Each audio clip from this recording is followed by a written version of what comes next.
Good day everyone. So here is the module 2 of 2020 Supplemental Self-Guided SEES modules. And this module is entitled Calming Down and Managing One's Emotions and Thoughts. So what are the objectives of these modules? By the end of this module, you should be able to first identify positive ways to manage one's emotions. Second, practice calming down using a diaphragmatic breathing and the 3 C's of feelings and thoughts. And lastly, be able to practice reframing one's thoughts. The materials that we will be needing are ball, paper, and pen. For our introduction, we have here questions: how to manage your feelings, and can you recall what those feelings were? So far, we have discussed your routines and feelings during the past few months of pandemic. Today, we shall focus on how to manage your feelings. Remember when I asked you to identify your feelings and reactions to COVID-19? Can you recall what those feelings were? Now, I want you to consider some ways to help you manage your feelings of stress and anxiety. That's why we're going to have an activity. So I want you to stay outdoors and play catch the ball. So how are you going to do it? First, you need to play catch the ball with your sibling or friend, just like what we have in the first picture.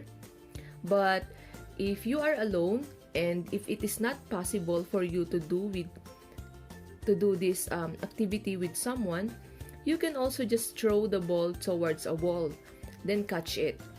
After throwing and catching the ball for a while, think, what am I catching? So gaya ng sinabi ko kanina, you have 2 options. First, play catch the ball with your siblings, kapatid mo or kaibigan mo, or sino man sa kapamilya mo, kasama mo dyan sa bahay, na po pwede mong makalaro para sa catch the ball. Kung wala naman, kung nag-iisa ka, just play it with yourself, face the wall, and throw the ball towards a wall. Then, catch it. So, what am I catching? Ano ba yung sinasapo mo? Ano yung sinasalo mo by playing catching the ball? Literally, you can answer, Ma'am, what am I catching? It is a ball. But imagine that what you are catching are feelings. Those were some of your feelings you caught during the lockdown, during the pandemic, or during a disaster. They are feelings of fear, boredom, anxiety, etc. Stop playing for a moment. You accepted the ball. Hold it. Look at it. Accept the feeling. Say to yourself, yes, I was feeling afraid. Or yes, I was feeling anxious. Meaning, pwede nating aminin na nakaramdam tayo ng pagkatakot, nakaramdam tayo ng pangamba, ng stress, or any negative feelings of what is happening to us. So, we have here now the 3 C's of feelings and thoughts. First, we have catching your feelings. It is always good to catch what you are feeling. It is a normal and valid feeling. It's okay to not feel okay, but they are real and true only as the not so normal situation that triggers it. Meaning, it's okay to not feel okay in a not so okay situation. It is normal, just like what we have discussed in Module 1. It's normal to be not okay, but it should be felt in a not so okay situation. Just like what we have here now, we are experiencing a trying situation or the pandemic. Now, I want to invite you to do some diaphragmatic breathing. And this is also what we have done during the module 1. We have here the breathe in, breathe out. Okay, so always remember that before you exhale, after inhaling air, you should have a very slight pause. Okay, again, inhale, exhale. Okay, so after inhaling the air from your lungs, you should release all the feelings that you are having during these trying times. Meaning, by breathing in and breathing out, you will release all the feelings, all the negative feelings that you have, for you to catch your feelings. Okay? So next, we have the second C, which is check your feelings. Were those feelings helpful to me? You may answer yes or no, or yes and a no.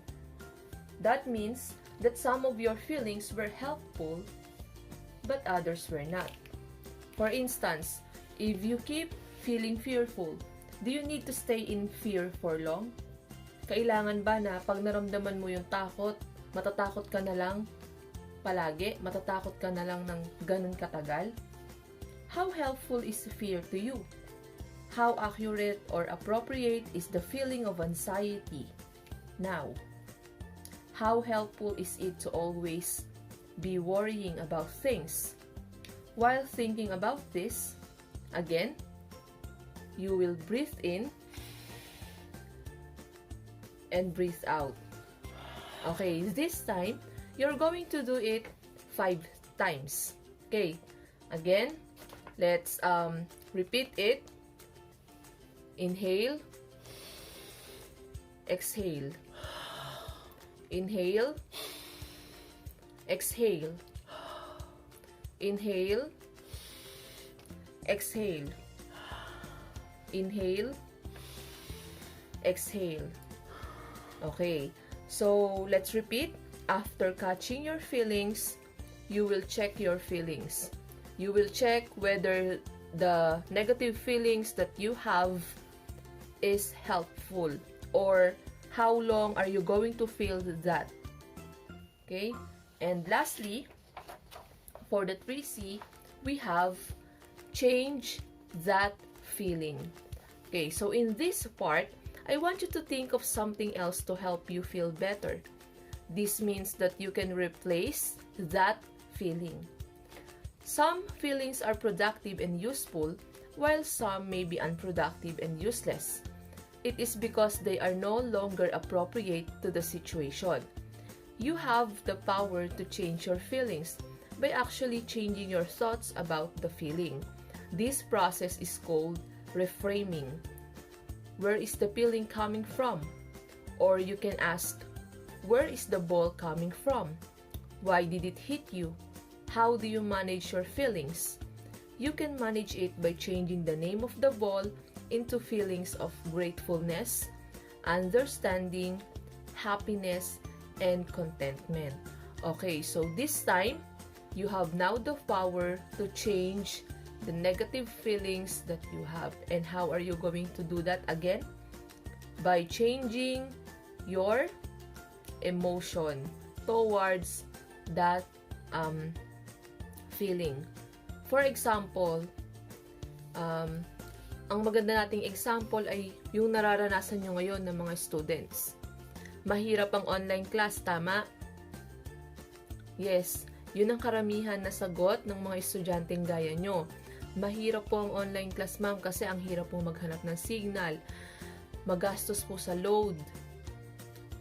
Ang hirap pong makasabay kasi hindi naman po lahat ng gusto kong itanong ay naitatanong ko through online. nahihiya po akong magtanong. Lahat ng mga po pwedeng dahilan maiisip mo. Kasi, hinahayaan mo na yung feeling na yon na nahihirapan ka ay magtagal sa isip mo. Tama? So ngayon, why can't you reframe that? Baguhin mo yung isip na yon. Isipin mo yung mga ibang tao na gustong mag-aral kahit na nakakaranas tayo ng pandemya ngayon. Kaso hindi sila makapag-enroll dahil lack of resources. Wala silang gadget. Kaya hindi sila makapag-enroll. Or kaya naman, meron tayong mga estudyante na na-infect ng virus, pero dahil bawal silang lumabas, kailangan ay nasa ospital sila for their treatment, hindi sila makapag-enroll. So, why don't you think na you are so blessed, you are so lucky na kahit nahihirapan kang mag-aral, at least nakakapag-aral ka. Diba? Just change your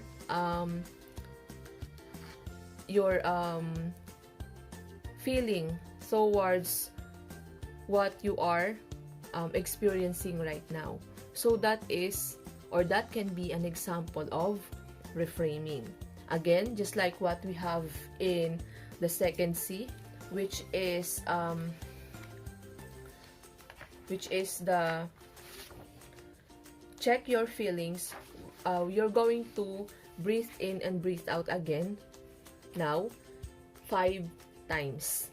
Inhale, exhale. Inhale, exhale. Inhale, exhale. Inhale, exhale. So, always remember that when you are to do the 3 C's, which are the catching your feelings, check your feelings, and change your feelings, you should follow the diaphragmatic breathing to help you relax and to help you feel okay. So, we're done with the 3 C's, and we have recommendations here wherein we have the alternative activities. So you can also do other breathing exercises, not just the diaphragmatic breathing exercises that we have done. You can also have yoga poses, just like what we have in the first picture, and the Tai Chi with humor injected into it in the second picture. And you can also engage yourself in sports, but in a non-competitive manner. And of course, by dancing, using both slow and fast beats. By these activities, you can have different or various breathing exercises that can help you to use the 3 C's, which are, again, catching your feelings, check your feelings, and change that feeling. Okay, so for your analysis, okay, so this can be found in page 46 of your module. We have first question, what do you feel? What do you think was the point of catching, checking, and changing your feelings? Okay, so ano daw yung nararamdaman nyo ngayon? Ano daw sa tingin nyo yung gamit ng catching your feelings, checking your feelings, and changing that feelings? So you will answer it on your module. Next, what was the reason why you had to reframe your thoughts? So bakit daw kailangan mong i-reframe yung mga naiisip mo, o bakit kailangan mo siyang baguhin? Kagaya nga ng example natin kanina, babaguhin mo yung negative thought or situation into a positive thought or situation. Bakit daw kailangan mong gawin iyon? So, what was the reason? Just answer that question again. Write your answer on your module. Next, we have abstraction or the reflection. Now, can you compare how you feel right now with how you felt before we started with the activity. So, do you see some changes? Are the feelings positive? What are these new changes in the way you feel at the moment? So, you need to use the columns below, labeled with the words before on one side and after on the other side. And under the word before, write your feelings during the pandemic or disaster. And under the word after, write your feelings at this very moment after going through the catch, check, and change exercise. Okay. Next is for application. Again, you will write your answer on your modules. This time, the page number of module that you are going to answer is page 47. So how can you apply your newfound knowledge to your daily life?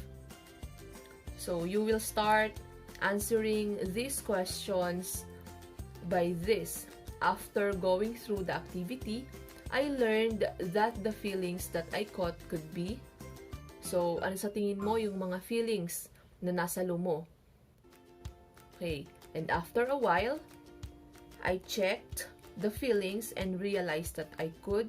So, after checking the feelings, katulad ng sinabi ko kanina, kung yung na-catch ba na feelings mo na yon ay helpful, chinek mo siya. Okay? Kung helpful siya, sige, ipagpatuloy mo. Pero kung hindi siya helpful, ano sa tingin mo ang dapat na gawin? So, dito papasok yung last question dito. And so, I changed my feelings into the following. Okay, so you are just going to change your feeling if that is negative. But if it is positive already, you don't have to change your feelings. Just develop it into a more positive feelings. Okay, so tell yourself, the next time when I experience intense feelings, I would take a deep breath 5 times to calm down and then change the feelings by reframing my thoughts. So for our closure, as a way to close the session, repeat this line to yourself. Just repeat it to yourself. Emotions can be caught, checked, and change. Emotion can be caught like in a ball. Pwede mong saluhin yung mga emosyon na meron ka. Pwede mo siyang i-check. Is it helpful? Is it useful? If yes, remain. If not, change it or reframe it. So that is our module 2 is all about. So have a good day and God bless everyone. Praying that all of you will catch the positive feelings only and not the negative feelings. But if you are going to catch negative feelings, again, I am repeating this line, it is okay not to be okay, but in a not so okay situation only. Again, have a good day and God bless.